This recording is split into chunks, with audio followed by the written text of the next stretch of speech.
오늘 시작하도록 하겠습니다. 최종화 단장님께서 코로나 사태 이후 국민이 바라는 미래 전망, 공간 이동 건강 먹거리라는 키워드로 말씀 주셨고요. 아마 최 단장님 발표를 들으시면서 이미 우리가 상당히 많이 경험을 하고 있구나.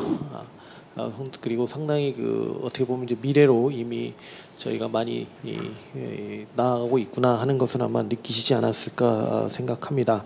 오늘 토론을 위해서 저희가 일단 네 분의 외부 전문가를 모셨습니다. 제가 일단 간략하게 한 분 한 분 좀 소개를 해드리도록 하겠습니다. 먼저 한국생산성본부의 노규성 회장님 모셨습니다. 일단 박수를. 네. 감사합니다. 노규성 회장님께서는 현재 한국생산성본부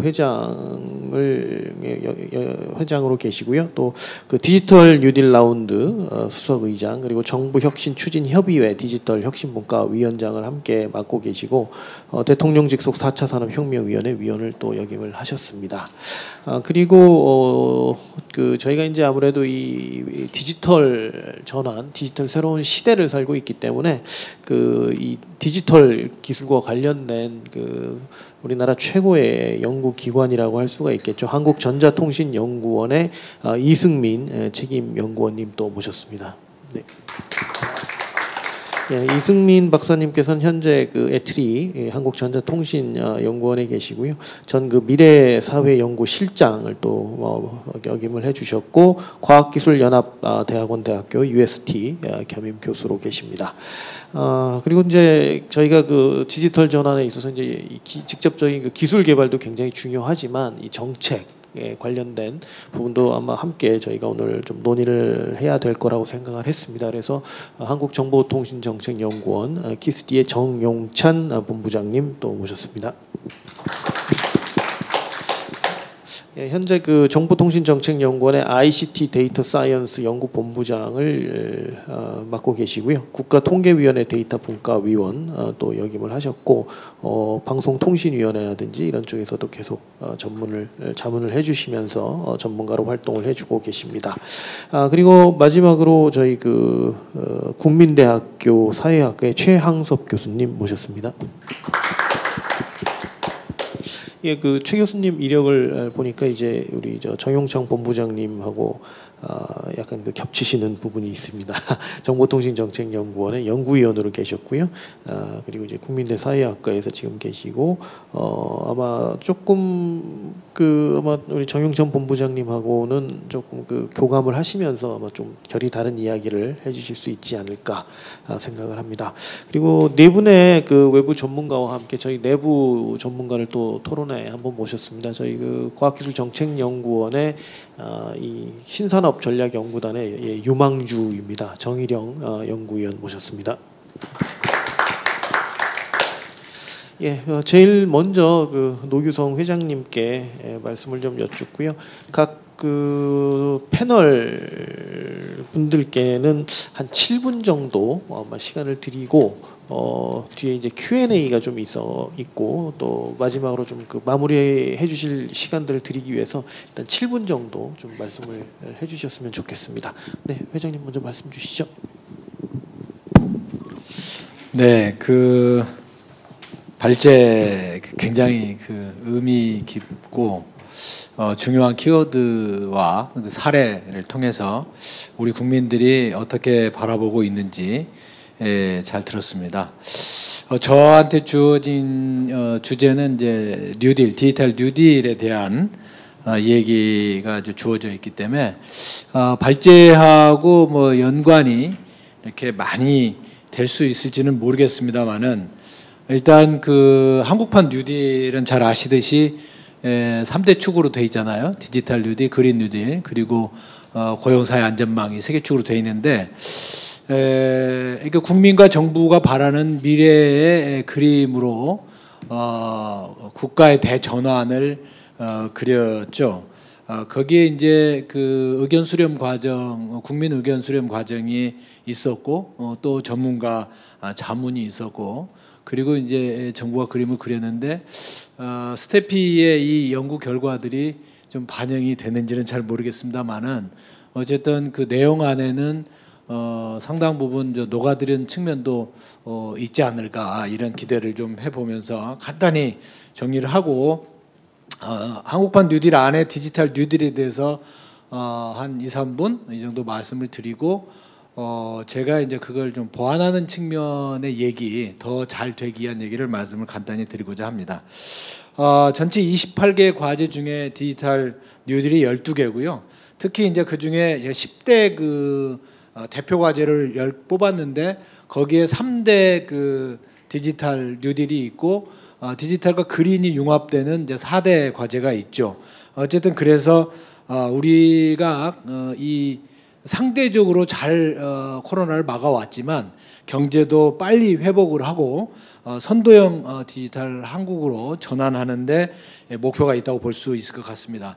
일단 디지털 뉴딜은 4개 분야로 지금 진행이 되고 있죠. 첫째는 DNA 즉 데이터와 네트워크, AI 등 디지털 생태계를 강화하는 측면이 있고, 두 번째는 이제 디지털 뉴딜에서 교육 인프라를 전면적으로 디지털 전환을 추진해서 그동안 우리가 코로나19 사태를 맞이하면서 대단히 그 어렵게 사실 그 이 K-12가 사실 적용을 해왔고 단지 큰 사고는 없었습니다만은 그 쉽지 않은 것이 그동안 준비가 미흡했던 측면이 있고, 대학은 전면적으로 결국 온라인에서 진행할 수밖에 없는 환경이 있었기 때문에 그런 것들을 잘 이제 앞으로 대응하기 위해서 결국은 초중고의 무선망이라든가 스마트 기기, 그리고 특히 많은 그 선생님들이 콘텐츠를 잘 만들긴 했지만 또 상대적으로 또 많은 선생님들은 굉장히 어렵게 진행을 했거든요. 그래서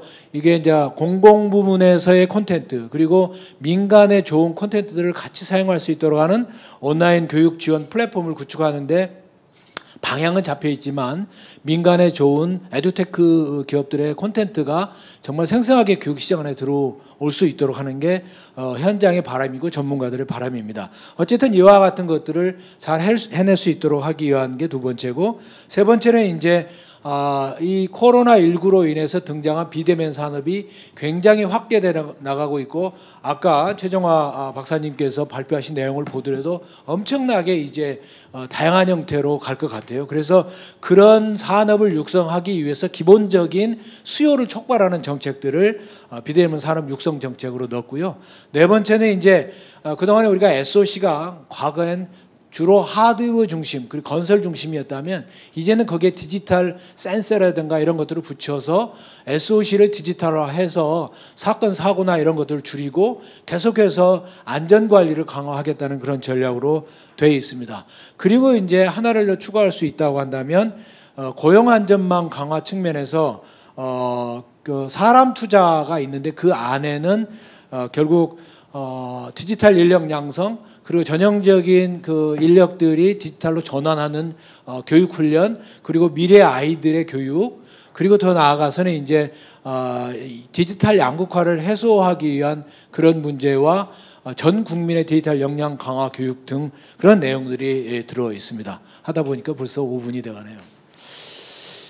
그런 이제 굉장히 좋은 그림들이 들어 있는데, 이것이 디지털 뉴딜이 성공적으로 이루어지기 위해서는 몇 가지 좀 더 좀 보완이 잘 되면 좋겠다. 지금 실제 이 한국판 뉴딜은 완성반이라고 생각하지 않고 정부와 국회에서 추진팀을 구성하면서 국민과 전문가들의 자문을 계속 구하는 과정을 거치고 있고 계속 업그레이드를 해나가는 방식으로 추진한다고 생각을 하고 있습니다. 특히나 이제 공급 확대가 굉장히 중요할 텐데 비대면 신산업에 대한 그런 표준화라든가 기술 개발하는 로드맵, 그래서 스타트업들이 많이 유입되면서 투자가 촉진될 수 있도록 했으면 좋겠고, 그리고 특히 아까 이제 많은 말씀을 하셨는데 그 안에 예를 들면 스마트 선진 관광, 온라인과 연결되는 관광이라든가 또 AR, VR 기술을 이용한 디지털 엔터테인먼트 서비스라든가, 그리고 이제 그동안 스마트 팩토리를 많이 해왔는데 스마트 팩토리가 공장마다 다르기 때문에 맞춤형 그리고 이제 지능형으로 진화돼야 되는데 이런 것들을 위한 기술 투자라든가 맞춤형을 제대로 좀 했으면 좋겠다는 측면이 있고요. 그 다음에 이제 특히 대통령께서도 지난주에 균형 발전을 중심으로 해야 되겠다. 지역형으로 이렇게 말씀하셨습니다. 그래서 지역별로 데이터 댐을 구축해서 센터를 만들고 거기에 기술 기업과 활용 기업들이 생태계로 만들어지는 것들이 이루어졌으면 좋겠고, 그리고 특히나 지역의 이제 소상공인들이 역량을 강화하거나 또 지역화폐를 활성화하기 위한 지원 정책이 필요할 것 같다는 생각이 들고요. 지역의 산학연이 좀 활성화될 수 있도록 하는 생태계가 잘 만들어졌으면 좋겠다는 생각이 듭니다. 특히 이제 민간이 참여하는 루트가 굉장히 넓어지면 좋겠기 때문에 정부가 지원하면서 민간이 하는 PPP 방식이 굉장히 활성화될 필요가 있겠고, 특히 아까 말씀드린 원격 교육 플랫폼이라든가 그리고 앞으로 디지털 교과서 개발이 활성화될 텐데 여기에 민간이 전적으로 들어올 수 있도록 했으면 좋을 것 같습니다. 특히 이제 그동안 4차 산업혁명을 추진하려고 많은 노력을 했는데 여러 규제들에 의해서 그리고 정부 부처 간의 협력이 원활치 않아서 굉장히 더뎠었는데 이제는 코로나19로 인해서 그게 가속화됐거든요. 그래서 국회를 비롯해서 정부가 규제 혁신을 좀 대대적으로 했으면 좋겠고, 특히 비대면 신산업에 대해서는 규제 프리존이라든가 규제 샌드박스가 아예 전면적으로 도입이 될 수 있도록 했으면 좋겠다는 생각이 들고, 차제 이번에 우리가 K 방역이 성공적으로 돼서 선진국 대열에 확실히 들어갔다고 자신감을 가져도 될 것 같습니다. 그래서 국가 간의 긴밀한 협력 체계를 구축해서 글로벌 밸류체인 체계에 전면적으로 리딩을 하고 리쇼어링이라든가 리어쇼어링이 들어오는 또는 그 역할 분담이 될 때 스마트 팩토리나 세제 혜택 등의 적극적인 정책 지원이 필요하지 않을까 하는 생각이 들면서 ODA와 연결되면서 비대면 산업의 국가마다 인프라가 다르기 때문에 국가마다 맞춤형으로 산업 인프라 구축, 콘텐트, 서비스, 솔루션이 연계된 패키지형 수출 모델들을 ODA 사업과 연계해서 해나가게 된다면 장기적으로 우리 산업들이 해외 진출에 굉장히 도움이 되지 않을까 생각이 들면서 제가 이제 디지털과 관련된 국가 비전이 정말 중요하다. 그래서 디지털 재전환을 해서 디지털 초격차를 만들어내고 그래서 디지털 초강국을 이루어야 된다면 우리가 빠르게 국민소득 5만 불이 되면서 사람 중심의 포용 국가를 이룰 수 있지 않을까 하는 생각을 하면서 마치도록 하겠습니다. 감사합니다. 좀 시간이 좀 지연이 돼서 대단히 죄송합니다. 아닙니다. 네, 회장님 아주 말씀 감사드립니다. 특히 마지막에 해주셨던 말씀, 그 글로벌 지향 그리고 이 새로운 어떤 개발 협력의 모델에 대해서 아주 좋은 말씀 주셨다고 저는 생각을 합니다. 네, 다시 한번 감사드리고요. 다음은 이제 이 디지털 기술과 관련해서 저희 그 이승민 애트리 책임 연구원님께 좀 말씀을 여쭙도록 하겠습니다. 네, 제가 맡은 부분은 이제 스마트 융합 기술에 대한 부분입니다.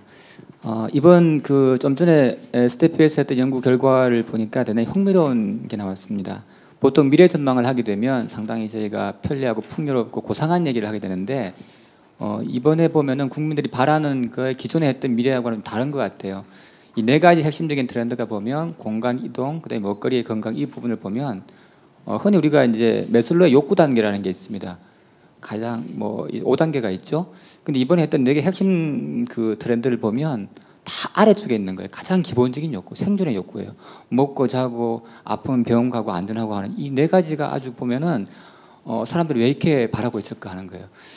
그동안에 너무나 당연시해 왔던 이거에 대한 욕구가 너무 강했다는 거고요. 이번에 이걸 통해서 저희가 느낀 게 뭐냐 하면은 한마디로 생존과 비대면이라고 하는 키워드가 딱 떠오르게 되는데, 사실 생존과 비대면이라고 하는 것은 서로 모순된 말입니다. 인간이 지금까지 살아오면서 생존을 하기 위해 가지고 뭉쳤단 말이에요.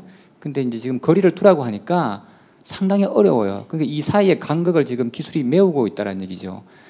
그래서 이번에 저희가 알게 된 게 첫 번째가 뭐냐 하면 기술을 다시 보게 됐습니다. 기술의 역할에 대해서 첫 번째 말씀을 드리고 싶은 게 늘 당연시해왔던 기술 자체가 하나의 보완적 기술이 아니었단 말이에요. 지금까지는 기술이 있으면 좋았어요. 기술이 있어가지고 저희가 쇼핑할 때 온라인으로 하면 좋았지 반드시 해야 될 필요는 없었죠. 오프라인이 중심이었죠. 근데 지금은 그렇지 않아요. 기술을 사용하지 않으면 생활이 안 돼요. 네. 그렇기 때문에 이제 기술이 필수품이 돼버리면 어떤 요구가 들어오냐 하면 기술의 완성도가 높아야 되고요. 굉장히 구체성이 반영이 돼야 됩니다. 그래서 앞으로 이 기술은 지금까지와는 다른 방향으로 역할을 하게 될 겁니다. 19세기에 콜레라가 있었죠. 그 콜레라를 종식시킨 게 뭐냐 하면 백신이 아니었고 아마 다 아시겠지만 상하수 시스템이었단 말이에요. 그럼 21세기에 있는 이 코로나 인수 공통 감염병을 종식시킨 게 뭘까? 백신일까? 그럴 수 있겠죠. 그러나 다음에 또 비슷한 게 나오게 되면 우리는 또 2, 3년 기다려야 될 거예요. 그럼 인수 공통 감염병을 완전히 종식시키기 위해 가지고는 뭘까? 바로 디지털 인프라가 해결할 겁니다. 그게 지금 저희가 디지털 기술을 어떻게 활용할 것인가 역할에 대해서 많은 고민이 필요할 것 같고요. 그래서 아마 이 필수제로서의 디지털 기술은 지금과는 다를 겁니다. 아마 저희가 연극할 때 주연과 조연이 다른 것처럼 이 주연이 되면 모든 생각이 바뀝니다. 예, 근본적인 기본기에 튼튼해야 된다는 거고요. 두 번째는 융합기술의 방향에 대해서 말씀드릴게요. 지금까지 저희가 이제 기술을 얘기하면 특히 보명기술, ICT라든가 AI를 얘기하면 주로 융합하게 되면 그 보명기술을 가지고 있는 고유 그 기능 자체가 중요했습니다. 예를 들자면 인공지능의 영상 인식 기술을 반영해가지고 CCTV에 결합하면 사람을 감시하고 또 추적할 수 있는 기술이죠. 보통 이제 스마트 융합이라고 하게 되면 이런 식이 왔었단 말이에요. 그런데 이제 아마 이번에 코로나도 마찬가지겠지만 융합의 방향을 완전히 바꾸게 됩니다. 뭐냐 하면 흔히도 융합을 하게 되면 AI 플러스 X 얘기를 많이 했죠. 그런데 어느 순간 X 플러스 AI란 말이 나오게 됩니다. 이 얘기는 뭐냐 하면 그 도메인 날리지에 아주 스페시픽한 기술들이 새롭게 나오게 됩니다. 과거에 저희가 이제 전기가 나왔을 때 실제로 사회에 임팩트를 주게 될 때는 그 보명기술과 결합되어 있는 혁신 기술들이 나와야 되는 거예요. 지금 그게 나오기 시작했습니다. 인공지능의 예를 들어서 영상인식 기술이라고 하는 게 되게 중요한 기술이지만 최근에 사회적인 요구가 너무나 강하다 보니까 진단 키트 개발할 때 이 기술이 들어가게 되는 거예요. 어떻게 들어가는지 잘 몰라요. 그렇지만 그 도메인의 지식이 강한 사람들이 원래 있던 이 딥러닝에 있는 기술을 썼죠. 그런 현상들이 마구마구 일어날 겁니다. 그러니까 이 융합의 방향이 바뀌었다. 굉장히 많아질 거다라는 거고요. 또 한 가지는 기술 개발에 대한 요구가 압박이 상당히 많아졌습니다. 다차원적으로. 무슨 얘기냐 하면 지금까지 저희가 기술을 개발할 때 크게 두 가지였습니다. 시장의 요구. 시장이 요구하는 기술들을 제품을 서비스를 개발했죠. 이것도 안 되면 국가에서 사회문제 해결형이라는 이름으로 해가지고 기술을 적용했습니다. 근데 지금 가만히 보게 되면 이 두 개도 아닌 기술들이 막 나오고 있습니다. 소위 말해서 예를 들어 이런 거죠. 공동체의 지속 가능성, 미래 위험 대비, 기술력 없지만 국가가 나서가지고 반드시 해야 될 거, 먹거리, 그 다음에 생필품, 의료물자 이런 것들에 대한 기술력이 떨어진다 하더라도 반드시 확보를 해야 된다는 거예요. 그러니까 기술 개발에 대한 요구가 굉장히 다양해졌다는 게 두 번째라는 얘기입니다. 그 다음에 세 번째 말씀드리고 싶은 것은 뭐냐 하면은 앞서 말씀드린 게 뭐냐 하면 기술의 역할, 방향이라면 세 번째는 속도 얘기입니다. 아마 코로나 이전에도 저희는 기술, 특히 ICT 쪽에서 보게 되면 기술 혁신이 많이 빠르다라는 얘기를 했을 겁니다. 느꼈을 겁니다. 근데 이번에 느끼는 건 뭐냐 하면 기술의 속도가 과거하고는 다르다는 거예요. 기술에 대한 기술 개발 속도도 빠르지만 확산, 도입 속도가 빨라졌습니다. 근데 이건 어떤 문제를 발생시키냐 하면 좋은 쪽으로 해석하게 되면 우리가 사회적인 수용성이 낮아져 가지고 기존에 정말 하고 싶었던 혁신이 빨리 오게 될 수 있죠. 뭐 원격 의료라든가 아니면 수업 같은 거. 그런데 정말 우려스러운 건 뭐냐 하면 보통 기술이 나와가지고 사회를 변화시킬 때는 각 부분마다 임계점이라는 게 있습니다. 이거는 기술이 아무리 빨리 발전하더라도 그 사회가 수용하지 않으면, 도입하지 않으면 사회는 바뀌지가 않아요. 그러니까 기술이 아무리 빨리 발전하더라도 내버려 두면 사회는 아마 자연스럽게 수용을 할 겁니다. 근데 이번에는 우리 본인의 의지적으로 무관하게 거의 반강제적으로 도입을 해버렸습니다. 그러면 이런 조치가 어떻게 되냐 하면 이게 끝난다 하더라도 상당 부분이 아마 지속될 가능성이 높습니다. 그러면 예를 들자면 지금 아까 아마 마지막에 스텝에서 했던 그 무인화, 원격화 이 두 개가 딱 만나게 되면 제일 먼저 딱 되는 게 뭐냐 하면 산업 구조하고 노동 환경이 확 바뀐다는 얘기죠. 그랬을 때 이렇게 격차가 좀 심해질 수 있고요. 이거에 대해 저희가 어떤 식으로 아마 정부 역할이 있을까에 대한 고민이 아마 필요할 것 같습니다. 그리고 마지막으로 지금 이런 기술 모든 기술에 대해 가지고 핵심은 뭐냐 하면 데이터에 대한 활용 부분입니다. 아마 앞서 지금 노규성 회장님께서 말씀하실 때 한국版뉴딜의 핵심적인 것이 아마 디지털 뉴딜이고 디지털 뉴딜의 핵심은 제가 보면 아마 데이터 댐 같아요. 이 데이터 댐은 지금 유럽에서 하고 있는 데이터 전략 혹은 뭐 가야 X하고도 일관되는데 우리나라 자체에서 데이터 활용도 정말 잘 해야겠고 이 데이터를 이제는 국가의 자주권 문제로서 아마 고민을 할 필요가 있을 것 같습니다. 그래서 아마도 데이터 3법이 통과된다 하더라도 각 분야마다 그 특별법이라는 게 있을 겁니다. 그러면 충돌 문제가 있기 때문에 계속적인 그런 갈등 해소 노력이 필요할 것으로 보입니다. 감사합니다. 네. 예, 이승민 박사님 감사드립니다. 그 말씀 주신 부분 중에서 이제 경제학을 전공한 경제학 뭐 학자라고 하기도 그렇고 학도라고 하기도 그렇고 하여튼 경제학을 한 사람으로서 가장 가슴에 와닿았던 것이 이제 결국은 어떤 사회 변화에 있어서 이제 기술이 이제 밀어내는 부분이 있고 사회에서 이렇게 받아들이는 사회 수요와 이제 중요한 부분이 있는데 아마도 그 수요의 측면, 그러니까 이제 디맨드 풀이라고 하는 측면에서 아마 좋은 말씀을 해주신 것 같습니다. 자, 굉장히 개인적으로 많은 공감을 할 수 있는 그런 말씀을 주셨습니다. 다시 한번 감사드리고요. 예, 다음은 아마도 그 디지털 전환에 있어서 가장 중요한 어떤 인프라 데이터와 관련된 말씀을 주실 것 같습니다. 예, 정보통신정책연구원의 정용창 본부장님 모시도록 하겠습니다. 네, 사실 이제 뭐 토론 요청을 받았을 때 저는 이제 일상적인 스태프에서 주로 이제 미래 전망을 많이 하시니까 그런 거라고 생각을 하고 이제 계획서를 받아보니까 사실 제목이 이제 국민이 바라는 일상이더라고요. 그래서 사실은 저도 이제 국제연구원에 오래 있으면서 결국 지향점은 국민인데 사실 저희가 하는 연구를 보면 주로 이제 부처나 전문가들 중심으로 많이 가거든요. 근데 또 이 앞에 이제 발제자께서도 이 일반 국민들이 원하는 것들을 또 자료를 통해서 이렇게 도출을 해주셔서 저도 굉장히 의미 깊은 자리라고 생각을 하고 이제 흔쾌히 오늘 왔는데 사실 제가 오기 전에 오전에 이제 무슨 대책 회의를 하나 갔다 왔습니다. 그래서 뭐 거창한 대책 회의는 아니고요. 제가 뭐 한 15년 정도 하고 있는 그 국가 승인 통계 중에 그 매체 이용 행태 조사라는 게 있습니다. 그러니까 일반 국민들이 미디어를 어떻게 이용하고 있는가라는 조사인데 이게 국가 통계이기 때문에 면접 그러니까 방문해서 이제 직접 조사를 해야 되는 표준 방식을 채택하고 있는데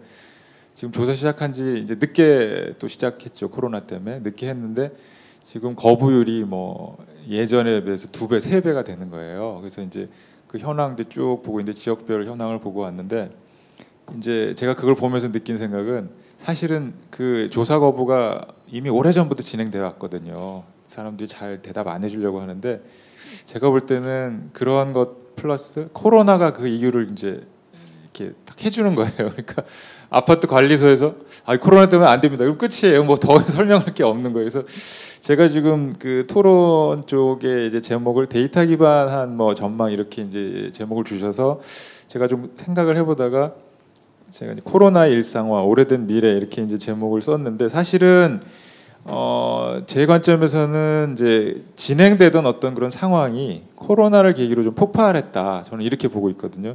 이제 왜 그러냐면은 이제 그 여기 이제 이 토론문이 혹시 생중계 나가는지 모르겠는데 제가 이제 그 한국 언론재단 비카인즈로 한번 최근 3개월 뉴스를 검색을 해봤어요. 그랬더니 뭐 어떤 키워드를 넣어도 예를 들면 TV 제가 이제 관심 있는 스마트폰, 유튜브 뭐 그다음에 이제 이번에 주제인 공간, 이동, 건강 다 넣어도 연관어에서 전부 코로나예요. 그러니까 이제 모든 일상이 전부 코로나랑 연결되어 있는 건데 그래서 이제 그런 걸 보면서 사실은 이제 그 이 코로나와 이 어떤 데이터 쪽의 미래를 이제 연관시켜 봤을 때 그 TV라고 하든지 뭐 이런 그 기존의 매체 개념이 변하고 있는데 이제 여러분 TV를 뭐라고 정의하시는지 모르겠는데 사실은 TV는 이제 유튜브 볼 때 크게 보려고 하는 게 TV가 됐고요.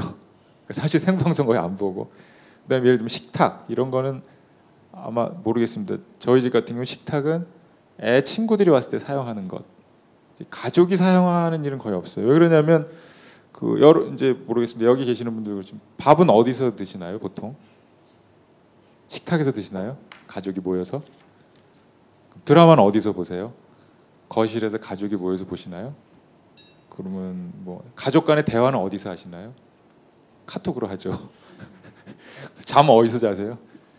거의 각자 잡니다. 요즘은 결혼 생활이 오래되면 그러니까 결국은 이 모든 일상이 자기의 공간에서 스마트폰을 통해서 다 이루어지고 있어요. 그래서 이걸 이제 뭐 이미 이코노미스트나 이런 데서 포노사피언스 뭐 혹은 뭐 호모 스마트포니쿠스 이렇게 이제 얘기를 하는데 이제 증권 쪽에서 보면은 이제 뭐 골든 크로스라는 걸 이제 증권 하시는 분들 알겠지만 이게 이제 투자 포인트가 되는 시점이 있는데 제가 이제 미디어 쪽을 쭉 조사를 하다 보면 미디어 쪽에서 골든 크로스는 2015년입니다. 그러니까 우리나라에서 2015년에 무슨 일이 일어나냐면 제가 이제 계속 하는 조사 중에 국민들한테 물어봐요. 뭐가 가장 중요하냐 일상생활에서. 그러면 그 전까지는 다 TV가 가장 중요한 매체였는데 2015년에 그게 스마트폰이 TV를 앞질러서 그 이후는 이제 30대, 40대, 이제 50대도 더 많고 60대도 점점점 스마트폰이 더 중요하게 되는 거죠. 그래서 제가 이제 오래된 미래라고 이제 쓴 이유는 이제 뭐 이 책은 뭐 아시겠지만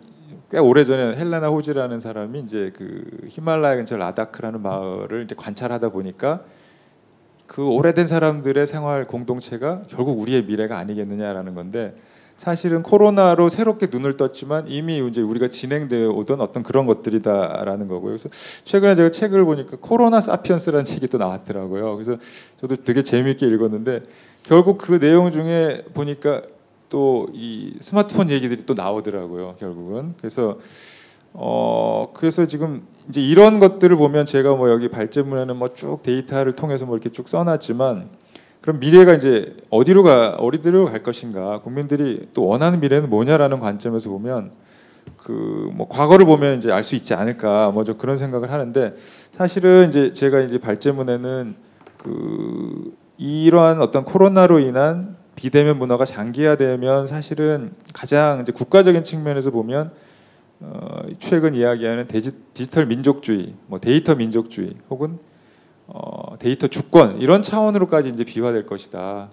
그래서 이게 뭐냐면 뭐 중상주의나 이런 거를 거치면서 뭐 식민 시대를 거치면서 사실은 그 시대와 거의 이제 바뀌지 않았는데 그 결국은 데이터를 기반으로 하는 뭔가 이 국가 간의 경쟁 뭐 더 심하게 표현하면 수탈이 될 수도 있고 차별이 될 수도 있고 격차가 될 수도 있다라는 거죠. 이게 근데 이제 이 부분은 사실은 국가 차원으로 보면 민족주의고 그 디지털 주권의 문제지만 사실 뭐 제가 표에서도 제시했지만 개인 차원에서 기업 차원에서 국가 차원에서 다 이제 주요 이슈가 이제 등장한다라는 거죠. 그래서 점점점 어떤 계층 간의 격차가 중요한 그 이슈로 이제 등장할 것이다. 가족 간에도 마찬가지라는 거죠. 그래서 이제 최근에 이제 저희 집도 그렇지만 사실 제가 이제 뭐 개인적으로 보면 얼마 전에 이사를 했는데 약간 이제 애가 커가지고 조금 넓은 데로 가야 되나 그래서 약간 넓은 데로 갔습니다. 그래서 넓은 데로 가다 보니까 느끼게 된 점이 그 전까지는 잘 몰랐는데 그 전에는 사실 약간 좁은 데서 살면 가족이 뭘 하는지 다 알아요. 뭐 소리를 들어도 알고 다 이 반경 안에 있어요. 근데 약간 넓은 데로 가니까 조금 모르는 부분이 생기더라고요. 얘가 뭐 하는지. 왜냐면 약간 거리가 좀 멀어지니까. 그래서 그 전까지 몰랐는데 이게 좀 가족 간에도 프라이버시가 좀 필요하겠구나. 근데 이제 발제자께서도 사실 그걸 조금 얘기하셨더라고요. 공간상에서의 어떤 그런 새로운 어떤 사회에서의 어떤 공간의 문제를 얘기하셨는데 그래서 결국은 이 코로나가 이제 우리한테 여러 가지 이제 그 충격과 뭐 그런 변화를 주지만 그 하늘도 마찬가지. 요즘 제가 하늘을 보면 제가 어렸을 때 그 서울 하늘을 다시 보게 되는 것 같아요. 막 파랗고 막 뭉게구름이 있고 이게 이제 그 동안은 서울만 살면 잘 인식하지 못했던 지방에 있다 보면 서울을 오면 서울 하늘은 원래 흐리구나, 뿌옇구나. 근데 원래 하늘은 저런 게 아니구나. 제가 있는 진천에 가면 하늘은 보통 파란데 서울 하늘은 뿌옇구나. 이제 이런 걸 알게 되거든요. 그러니까 결국 코로나가 우리가 이제 예전부터 체화됐지만 익숙해져서 이제 느끼지 못했던 것들을 다시 한번 이제 일깨워 줄 수 있는 어떤 그런 계기가 되었다라고 생각을 하고 결국은 이런 디지털 사회로 가면서 점점점 우리가 뭐 아프리카라든지 이런 우리와 멀리 떨어지는 사람들에 대해서는 굉장히 잘 알게 되고 후원하게 되고 뭐 이런 게 있는데 또 반대적으로 보면 나의 가족, 뭐 내 지인, 뭐 직장 동료에 대해서는 또 조금 관심이 좀 멀어지는 약간 이율배반적인 예를 들면 TV를 보면서 옛날에는 가족이 보지만 지금은 혼자 보면서 멀리 있는 지인이나 친구랑은 막 카톡으로 하잖아요. 근데 사실 가족은 뭘 보는지 잘 모르는 또 가족이 같이 와서 보려고 하면 싫어하잖아요. 혼자 봐야 되는 뭐 이런 그러니까 가까이 있는 사람에 대한 소중함을 다시 한번 깨우치는 뭐 그래서 결국은 미래 사회는 디지털로 가면서 여러 가지 기존의 가치들이 붕괴하지만 그 붕괴되는 가치 속에서 우리가 사실은 더 중요하게 놓치고 있는 게 뭔지를 다시 한번 재인식하는 그런 게 바로 이제 다시 일깨워주고 어떤 인프라가 우리를 편하게 해주지만 또 그 안에서 뭐 코로나가 일깨워준 것처럼 주변에 대한 배려를 다시 한번 생각하게 하는 그 두 가지가 잘 보완을 한다면 훨씬 더 좋은 미래, 그게 바로 국민이 바라는 미래가 아닐까 뭐 이런 생각을 해봤습니다. 예, 본부장님 감사드립니다. 그 말씀 주신 부분 중에 이제 식탁을 말씀해 주셨는데요. 예전에는 식탁이 이제 이게 공유하는 하나의 그 대상이었다면 저희 집 같은 경우도 이제는 전유하는 잠시 머물다가 한 사람씩 하는 이제 그런 대상이 됐고요. 아마 각자 방에 있는 책상이 이제 소유하는 대상이 되지 않았나 그런 생각이 듭니다. 그 파란 하늘, 그 제가 어제 세종에서 운전해서 올라오면서 그 천안 부근에서 엄청나게 비를 많이 맞았는데 요새 비 맞고 나서 보면 차가 별로 그렇게 그 예전만큼 그렇게 지저분해지지 않더라고요. 그래서 좋아해야 되는 건지 뭐 그런 좀 고민도 있습니다. 하여튼 아주 재밌는 토론 해주셔서 다시 한번 감사드리고요. 다음은 이제 그 국민대 사회학과 최양섭 교수님께 말씀 여쭙겠습니다. 또 굉장히 재밌는 이야기를 해주시지 않을까 싶습니다. 네, 교수님. 네.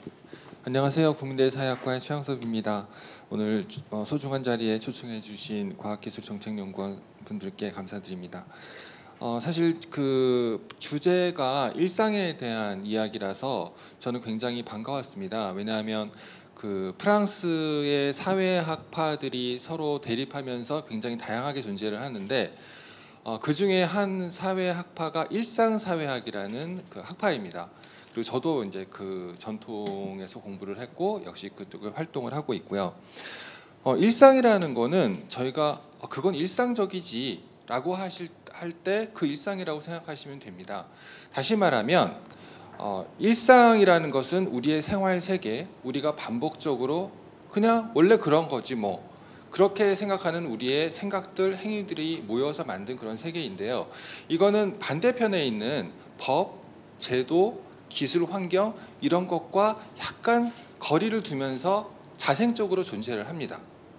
어떤 정부가 들어오던 어떤 기술이 들어오던 인간 스스로가 굉장히 긴 기간 동안 만들어 온 것이 바로 이 일상인 것이죠. 그런데 이 일상들이 예를 들어서 여름이 되었는데 사람들이 우울해집니다. 왜? 놀러 가지 못해서. 그리고 학교 끝나면 친구들과 같이 노는 것도 일상이고 학교에 들어가면 입학식을 하고 대학생 신입생들은 MT를 가고 이런 것들이 굉장히 중요한 일상인데 이런 일상이 이 팬데믹 상황에서 파괴되기 시작을 한 것이죠. 그러나 또 한편에서는 법과 제도나 이런 것들은 또 기술들은 어떤 상황에서 또 급격하게 변하는 그런 시스템적인 그런 특성을 가지는 반면에 이 일상은 말씀드렸듯이 복원력 또한 자생적으로 복원되는 그 힘 또한 굉장히 강합니다. 오늘 브라질에서 7만 명이 또 확진자가 나왔고 미국도 굉장히 위험해지고 있고 프랑스와 이탈리아가 초기에 방역에 실패를 했고 한국은 4월달, 5월달에 저희가 K방역이라는 이름으로 굉장히 선전을 했는데 지금 한 4개월, 5개월이 지난 지금 상황은 제가 볼 때는 다 똑같습니다. 뭐냐 하면 일상이 다 불안해지고 있다는 거예요. 확진자가 몇십 명이 나와도 저희가 일상이 불안해지는 것은 마찬가지라는 것이죠. 그래서 이 코로나는 저희의 이 소중한 일상생활의 패턴들을 변화시키고 있는데 이 변화의 핵심이 바로 비극적인 거라는 거죠. 그리고 이 비극의 핵심이 뭐냐면 인간과 인간 사이에 거리를 두어야만 사회적 거리 두기를 해야만 살아갈 수 있다는 것이 굉장히 비극적이라는 것이죠. 그런데 여러분들 언제까지 이렇게 거리 두기를 참아내실 수 있을지 한번 여쭤보고 싶습니다. 이런 거리 두기는 궁극적으로 이제 인간에게 고립 그리고 소외를 또 가져오는 것이죠. 그래서 극단적인 어떤 오타쿠 성향을 지닌 사람들을 제외하고는 결국은 이 사회적 거리 두기가 일시적이를 바라는 사람들이 대다수일 것이라고 저는 생각을 합니다. 백신이 과연 나오면 다 복원이 될 것인가? 백신이 나오지 않더라도 결국은 이 강력한 복원의 욕구, 욕망 이런 힘 때문에 이것이 원래대로 갈 것인가? 저는 일상에 대해서 연구해 본 사람으로서 백신이 나오지 않더라도 자생적인 방식으로 어떻게 해서든 복원을 하려는 거리두기를 더 이상 견딜 수 없다라는 그런 강력한 힘이 어느 시점에서 확 나타날 것으로 저는 생각을 합니다. 사실 이 팬데믹 상황에서 깜짝 놀라서 강제적으로 주택에 고립시켰던 대표적인 정부가 프랑스 정부죠. 무려 8주간을 나오지 못하게 했으니까요. 자, 그리고 나서 이것이 해제가 되고 새로운 총리가 들어왔는데 세컨드 웨이브가 발생을 했습니다. 그런데 정부에서 다시 주택 격리는 절대 없다. 왜냐하면 전체적으로 너무나 많은 우리 프랑스 국민들의 일상이 파괴가 되었기 때문에 이 파괴에 대한 손실이 더욱 크다라고 판단을 하고 있습니다. 그래서 어떻게 보면 정책이 어떻게 해서든 대면을 컨택트를 복원시킬까라는 방향으로 가고 있고, 한국 같은 경우에는 저도 언택트 이야기를 많이 하지만 언택트 기술, 언택트 경제 이런 얘기가 근데 방향이 다른 것이죠. 한쪽에서는 컨택트를 복원시키려는 방향, 한쪽에서는 그냥 언택트를 기정사실화하고 그 안에서 무언가를 하려는 힘인데, 이 두 가지가 어떤 것이 옳다는 것이 아니라 이 두 개가 되게 균형적으로 가야 된다라는 생각을 갖고 있습니다. 즉 앞으로의 기술 방향은 첫 번째는 사회적 거리를 최대한 두면서 지금처럼, 그러면서도 일상이 최대한 완벽하지는 않지만 유지되게 할 수 있는 기술들, 지금 사용하고 있는 많은 정보통신 기술들이 여기에 해당이 되겠죠. 그러나 한편에서 저희가 지금 사실은 간과하고 있고 정부에서도 이게 잘 발견되지 않는 기술이 하나가 뭐냐면, 사회적 거리를 최소한으로 더 줄일 수 있는 이런 기술들에 대한 굉장히 많은 힘들이 마련돼야 되겠다. 거리 좁히기 기술이 나와야 되겠다. 이런 것들은 제가 볼 때는 정보통신 기술로는 이것이 불가능하고, 과학기술, 바이오 기술 이런 쪽에서 이런 부분들이 좀 해결될 수 있지 않을까라고 생각을 합니다. 포스트 코로나가 제목이었는데, 지금 저희가 살고 있는 시대는 코로나 시대죠. 포스트 코로나 시대는 언제부터 여기를 포스트 코로나 시대라고 이야기를 할 수 있을지 모르겠지만, 이전에 저희가 당연시 여기고 반복적으로 생활했던 일상이 이렇게 있습니다. 그리고 지금 코로나 시대 때 이 일상이 많은 부분 깨졌죠. 그리고 새로운 것들이 어쩔 수 없이 적응하기 위해서 새로운 일상의 모습들이 나타나고, 그러면 백신이든 아니면 다른 그냥 자연스럽게 없어지던 포스트 코로나 시대에는 아까 말씀드린 대로 이 파괴되었던 일상이 한편에서는 기술의 힘을 바탕으로, 한편에서는 인간의 강력한 욕망과 욕구로 인해서 복원이 될 것입니다. 그리고 여기에 추가적으로 새로운 어떤 일상의 모습들이 발견이 되겠죠. 이것들이 이제 하나의 노멀들이 복원이 될 것이고, 새로운 뉴 노멀들 중에서 살아남는 것들이 복원이 되겠죠.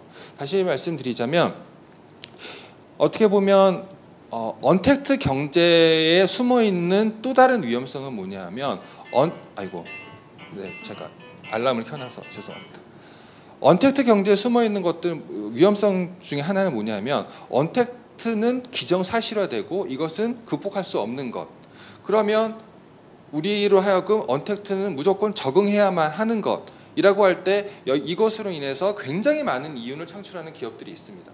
그러나 또 다른 한편, 언택트로 인해서 언택트 경제에 적응함으로써, 언택트 기술을 계속해서 우리가 반복적으로 사용함으로써 우리가 겪게 되는 관계 해체, 개인의 소외, 고립감, 이런 것들이 가지고 있는 어마어마한 손실들이 있기 때문에, 이런 것들은 우리가 언택트 경제는 새로운 기회다라고 할 때 굉장히 주의 깊게 살펴봐야 될 부분이다라는 말씀 드리면서 마치도록 하겠습니다.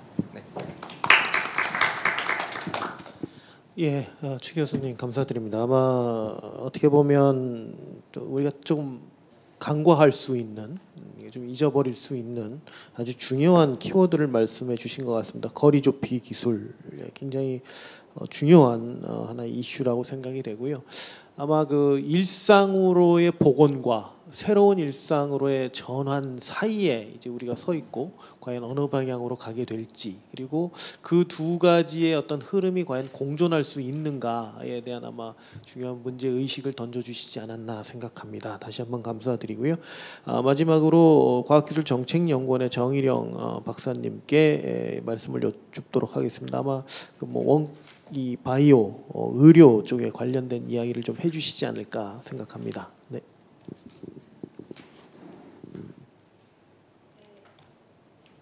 네, 안녕하세요. 과학기술정책연구원의 정일영입니다. 지금까지 굉장히 저도 재미있게 토론 발제와 토론을 들었는데요. 좀 제가 말씀드릴 주제는 조금 무거운 것 같습니다. 제가 오늘 말씀드릴 건 원격 의료, 비대면 의료 서비스에 대해서 좀 말씀드리고 싶은데요.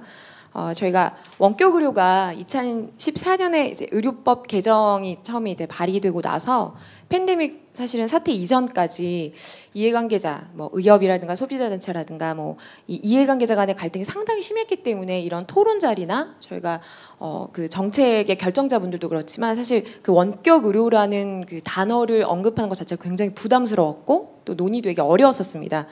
근데 저희가 팬데믹 사태를 맞으면서 원격 의료가, 그러니까 원격 의료 중에서도 이제 원격 의료가 여러 가지인데 그 중에서 이제 원격 진료, 그 중에서 전화 상담과 처방의 행위가 한시적으로 허용이 됐었죠.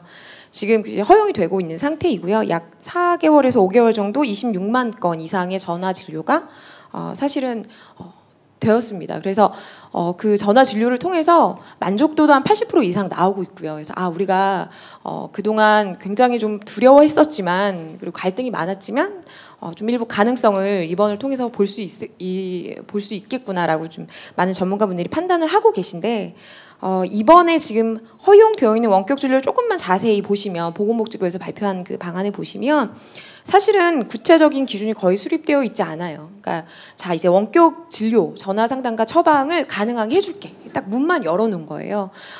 자세히 조금만 더 보면 어떤 상황에서 적용이 가능한지, 어떤 환자는 해도 되는지 안 되는지, 그 안에서 진찰료 산정은 어떻게 할 거며 원격으로 전화 상담을 했는데 의약품 수령은 어떻게 할 건지 사실 그게 다 의료진이 결정하는 구조로 되어 있거든요.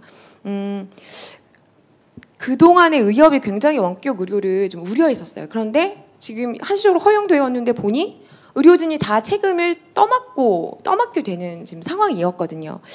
근데 미국, 프랑스, 일본 그리고 다른 나라들도 지금 한시적으로 원격 진료 같은 경우를 허용했는데 조금만 자세히 보시면 미국에서도 이제 개인정보 보호 규정, 이 플랫폼을 사용할 때 페이스타임으로도 할 수 있고 구글의 행아웃으로도 할 수 있는데 이제 그러한 규정 할 수 있는 그 상황에서 개인정보 보호 규정의 준수를 좀 약화시켜 준다라든가 뭐 일본에서는 약 처방은 어떻게 하면 될지 그다음에 그 안에서 진료 실적의 그 초진도 이번에 뭐 가능하게 해준다거나 프랑스도 마찬가지로 전 12개월간의 주치 기록이 없어도 가능하게 해준다는 조금 더 구체적인 안들이 나왔었거든요. 그래서 우리가 원격 진료를 실제로 이제 고민하고 있다면 더 사실 이 논의가 굉장히 오래되었음에도 불구하고 이번에 한시적 허용 방안 보면 굉장히 구체적인 기준이 수립되어 있지 않다. 그러면 좀 어떤 구체적인 기준이 있어야 되는지 저도 조금 고민해 봤는데 보시면 가장 먼저 그 원격 진료 수가입니다. 사실 수가 얘기는 굉장히 어렵고 이게 향후에 의료비가 많이 상승될 수 있기 때문에 논의가 어렵지만 그래도 이 원격 진료에 대한 수가를 어떻게 정해야 될지 미국이나 프랑스 같은 경우에는 원격 진료 수가를 대면 진료와 지금 동일하게 했어요. 근데 대면 진료와 동일하게 하면 원격 진료를 하는 또 여러 가지 목적 중에 우리가 비용을 감소하는 게 있는데 원격 진료를 했을 때 대면 진료로 동일한 수가를 가는 게 맞을까? 지금은 한시적으로 그렇게 하고 있지만 그거에 대한 좀 고민도 필요하고 그런데 거기서 조금 더 가보면 한국은 기본적으로 전 세계에서 거의 의료 수가가 가장 낮거든요. 그렇다고 하면 의료 수가가 가장 낮은데 대면 진료와 같게 원격 진료 수가를 매기는 게 맞을까? 또 여기에 대해서도 좀 고민이 필요하다고 봅니다. 그리고 수가만큼이나 사실 굉장히 중요한 이슈는 사실은 법적 책임이에요. 원격 진료를 했어요. 그 전화 상담을 받고 진료를 하고 약을 처방해 줬는데 갑자기 쇼크가 온다거나 이런 상황에서 어떻게 의료진이 그 과실을 얼마나 책임질 것인가 이거에 대해서도 고민을 해야 되고 사실 뭐 만성 질환자들 같은 경우에 이 팬데믹 상황에서 만성 질환자들 관리를 위해서 또 하시적 허용된 부분이 있는데 만성 질환자에서 원격 진료를 했을 때 그 과실 책임에 대한 것 이거에 대한 고민이 필요하고요. 그리고 또 다른 편에서는 지금 대한의사협회가 2020년 7월 9일 날 비대면으로 전화 진료한 의사를 검찰에 고발했거든요. 그 상세 내용을 잠깐 말씀드리면 이제 탈모 환자를 전화 진료로 듣고 이제 기존에 어떠한 뭐 약물이라든가 복용했는지 그런 것들을 묻지 않은 상태에서 진단 과정이 아주 생략된 상태에서 그냥 비급여 치료 약물을 처방한 것이죠. 이거에 대해 약물 치료에 대한 위험성 부작용에 대해서 설명이 없이 그리고 과거력 파악하지 않고 이거에 대해서 이 악용 사례가 있다라고 해서 대한의사협회에서 이 의료진을 고발했습니다. 우리가 사실 지금 이런 이제 원격 진료를 갈 것이냐 말 것이냐 이러한 좀 담론적인 수준을 넘어서서 이제는 의료수가 어떻게 할 것인지 법적 책임은 누가 질 것인지 사실 이 법적 책임은 굉장히 어려운 문제지만 이거에 대한 것 그리고 우리가 원격 진료 가려면 이제는 전화 진료 말고도 원격 모니터링도 있을 수 있고 원격 협진도 있을 수 있는데 이러려면 의료진의 IT 인프라 아까 저희 발제해 주신 박사님 그 PT 보시면 선생님께서 교육 서비스를 제공할 때 4개의 모니터들이 있잖아요. 그만큼 의료진에서 갖추어야 하는 인프라 그리고 나중 되면 만약에 농어촌에서 이 광대역이 깔려 있는지 만약에 인터넷을 통해서 이제 원격 진료를 보게 된다면 그런 수요자의 IT 인프라 등에 대해서도 이제는 더 구체적으로 고민을 해야 될 때가 되지 않았나 싶습니다. 네, 감사합니다. 예, 아주 현재 일어나고 있는 현실의 사례를 들어서 그 디지털 전환하는 데 있어서 우리가 경험할 수 있는 이제 어려움이라든지 제도적인 문제들을 잘 짚어주신 것 같습니다. 다시 한번 감사드리고요. 저희가 이제 오늘 모신 그 패널 분들의 그 토론은 다 들었습니다. 그런데 아직 시간도 있고 제가 조금 그 시간을 조금 벌기 위해서 사실은 그 7분 정도 말씀을 드렸는데요. 제가 지금 말씀을 좀 드리고 싶은 거는 저희가 이제 이 포럼을 할 때 항상 사전적으로 일반 국민분들 저희 포럼에 청취를 해주시는 분들의 의견을 좀 받은 게 있습니다. 요거를 좀 말씀을 드릴 텐데요. 요거를 말씀을 드리는 동안 저희 최종화 단장님께서는 오늘 토론 해주신 토론에 대해서 간략하게 아마 정리를 조금 이따 해주시면 될 것 같고요. 그리고 오늘 참 귀한 시간을 내주셔서 저희가 5분의 패널 토론을 모셨기 때문에 제가 지금 사전적으로 받은 질문 또는 코멘트를 드리는 동안에 약간의 시간을 드리고자 합니다. 오늘 이 주제에 대해서 마지막으로 한 줄 평을 좀 해주셨으면 좋겠습니다. 그래서 일단 먼저 제가 받은 코멘트와 질문에 대해서 좀 말씀을 드리겠습니다. 제가 말씀을 드리는 동안 한 줄 평을 준비해 주셨으면 좋겠고요. 이제 디지털 경제에 대한 의견을 주셨어요. 뭐 스마트 제조라든지 제조업의 어떤 디지털화 이 부분이 이제 일종의 하나의 대세로 지금 자리를 잡아가고 있으나 중소기업의 경우에는 이 디지털 전환이 그렇게 쉽지는 않을 것이다. 그리고 또 많은 산업 현장에 있어서 산업별 특성이 있겠지만 디지털화보다는 어떤 아날로그 방식으로 가는 것이 조금 더 적합하다고 느끼는 아마 기업도 꽤 있지 않겠느냐라는 의견을 좀 주셨고요. 아까 이제 최 교수님께서 말씀 주셨지만 백신이나 치료제가 과연 백신이나 치료제가 있을 때 이게 이제 과연 다시 돌아가는 어떤 기폭제로 활용이 될 것인가 하는 부분들, 즉 다시 말씀드려서 이 언택트나 비대면 이런 부분들이 백신이나 치료제가 나타난다면 오히려 다시 예전으로 돌아가는 그런 어떤 작용의 어떤 동인으로 될 수 있지 않겠느냐라는 또 의견을 주셨고요. 그다음에 이제 디지털 격차에 대한 의견도 주셨습니다. 이게 아무래도 세대 간에 좀 차이가 있을 수가 있습니다. 이 디지털 기술을 활용하는 부분이나 그다음에 같은 세대라 하더라도 이제 개인별 어떤 격차가 있을 수가 있겠죠. 굉장히 극문과 성향을 가진 학생과 굉장히 기계를 잘 다루는 학생 사이에서는 뭐 아무래도 차이가 날 수밖에 없을 거고요. 그리고 이제 디지털 전환 자체가 이제 새로운 교육의 어떤 현상, 교육 방식도 바꾸겠지만 교육의 내용에도 영향을 주지 않겠느냐. 그리고 또 이 일자리에 대한 어떤 그 영향도 분명히 있을 것이다. 예를 들어서 기계가 인간을 대체하는 현상이 나타날 수 있지 않겠느냐. 이런 우려의 목소리들을 좀 많이 주셨습니다. 그런데 이 내용들이 사실은 오늘 그 발표, 그다음에 토론 내용에 다 들어가 있는 부분들이라서 이렇게 그 일반 저희 그 국민들께서 주신 의견들을 감안해 주셔서 한 줄 평을 해주셨으면 좋겠고요. 먼저 우리 최종화 단장님께서 오늘 전체적인 토론에 대해서 좀 정리를 해주셨으면 좋겠습니다. 예, 그 다양한 관점에서 오늘 전문가분들께서 말씀을 해주셔서 국민들이 바라는 어떤 일상을 이야기하는 것을 어떤 관점에서 바라봐야 될지에 대해서 조금 더 생각을 하게 됐어요. 그래서 지금 이승민 박사님께서 이제 처음에 생존의 욕구와 관련된 이야기를 해주셨고, 또 정영찬 본부장님이 오래된 미래 얘기도 해주셨고, 최양석 교수님께서 이제 거리두기를 하는 언택트 혁신은 해야 하기는 하는데 이제 그 방향은 좁히기라는 어떤 말씀도 해주셨고 하셔서 제가 들은 생각은 이 포스트 코로나 시대에 우리가 지금 뭐 국민이 바라는 미래든 어떤 미래든 뭔가의 다른 스테이지로 지금 넘어가는 이 단계에서 그 다른 스테이지의 지향점을 어떻게 가져가야 할 것인지에 대한 사회적인 담론에 대해서 우리가 어느 정도의 그 합의를 할 수 있는 이 프로세스를 우리가 지향하고 만들어야 되겠다, 그런 생각이 좀 들었습니다.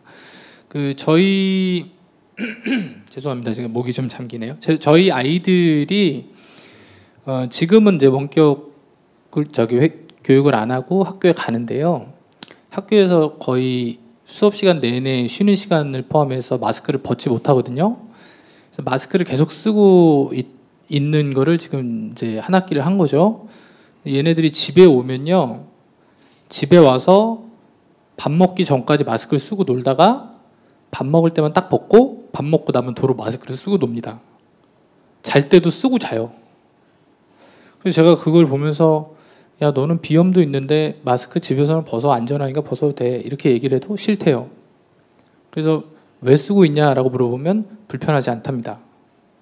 그게 지금 우리가 무엇을 지향해야 될지를 고민하는 데 중요한 단서가 될 수도 있을 것 같아요.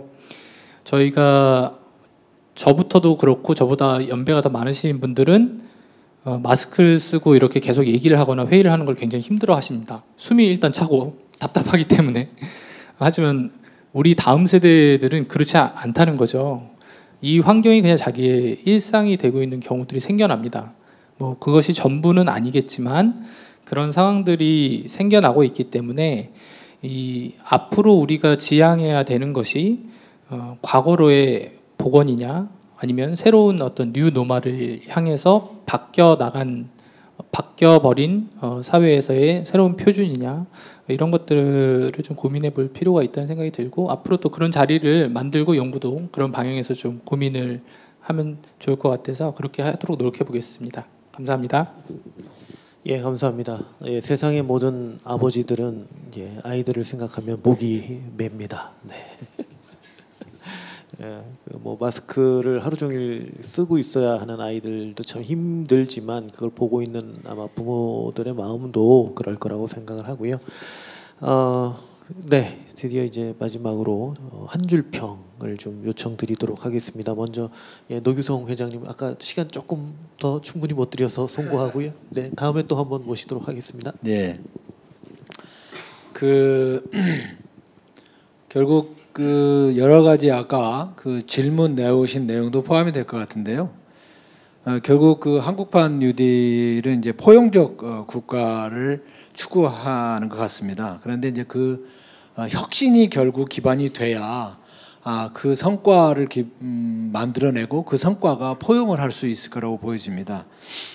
그래서 결국 한국판 뉴딜 또 디지털이라고 하는 것은 사람을 위하는 건데 그 중에 약자, 그러니까 대기업이나 잘하는 분들은 사실은 한국판 뉴딜을 추동할 수 있는 그런 역할을 할 것이고 중소기업 또 중소기업 근로자 그리고 디지털 격차에 취약한 분들을 중심으로 한 그런 뉴딜이 많이 포진이 돼 있고 일자리 변화와 관련해서도 미래 일자리를 준비하는 것 그리고 변화된 일자리에 대한 교육 훈련 그리고 이제 그것마저도 어려운 분들을 위한 고용 안전 최소한의 삶의 보장 이런 것들을 다 담아내기 위한 뉴딜로 그림이 그려졌기 때문에 그런 관점에서 전문가분들 그리고 국민들의 지혜가 모여서 지속적으로 약자 중심의 어떤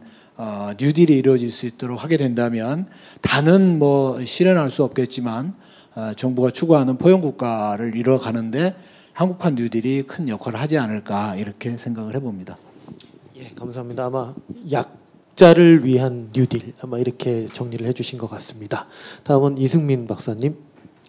네, 한 줄 평이라서 한 줄로. 네. 요즘 이런 말 옛날에 그 처칠이 했던 그 위기를 낭비하지 말라는 명언이 요즘에 사람들에게 주목받고 있습니다.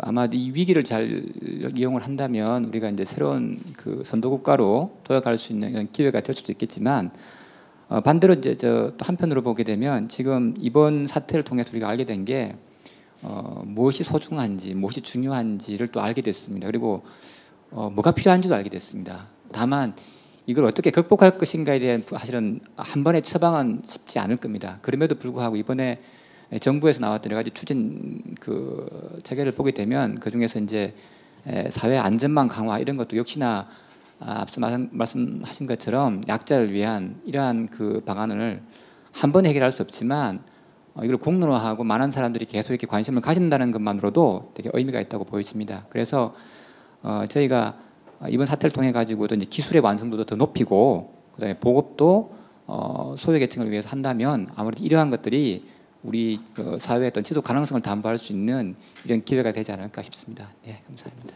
예, 감사합니다. 예, 정용찬 본부장님.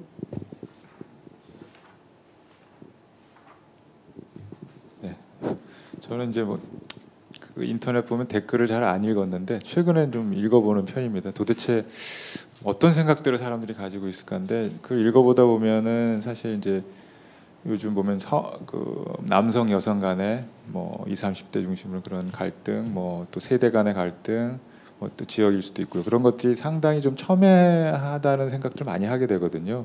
근데 이제 그거는 제가 볼 때는 우리 사회가 너무 빨리 변해서 그런 거거든요. 사실은 지금 세대 간의 갈등을 보면 뭐 예를 들면 뭐 영국이나 이런 나라는 한 200년에 걸쳐서 겪어야 될 걸 우리는 뭐 불과 한 50년, 40년에 걸쳐서 겪었기 때문에 그런 데서 기인하는 게 아닌가라는 생각을 들고 그래서 그런 점에서 보면 이제 좀 이 코로나가 우리한테 좀 주는 교훈이 일종의 사회적 거리두기라고 하는데 이 상대에 대한 배려가 결국 이 거리두기랑도 조금 관련이 있지 않는가 싶습니다. 저는 이제 수영을 주로 하는데 수영장에서 샤워하다 보면 샤워기가 한 20개인데 꼭 옆에서 하는 사람들이 있어요. 그래서 아주 설문으로 물어보고 싶어요. 그리고 지하철에 앉으면 밤에 텅 비었는데 꼭 옆에 와서 하는 사람들이 있는데 그래서 이게 이제 아마 가치의 차이일 거예요. 그래서 짐승 사회였다면 거의 물어 뜯기는 거잖아요, 사실은. 근데 사람이기 때문에 이걸 또 용인하잖아요, 우리가. 근데 이제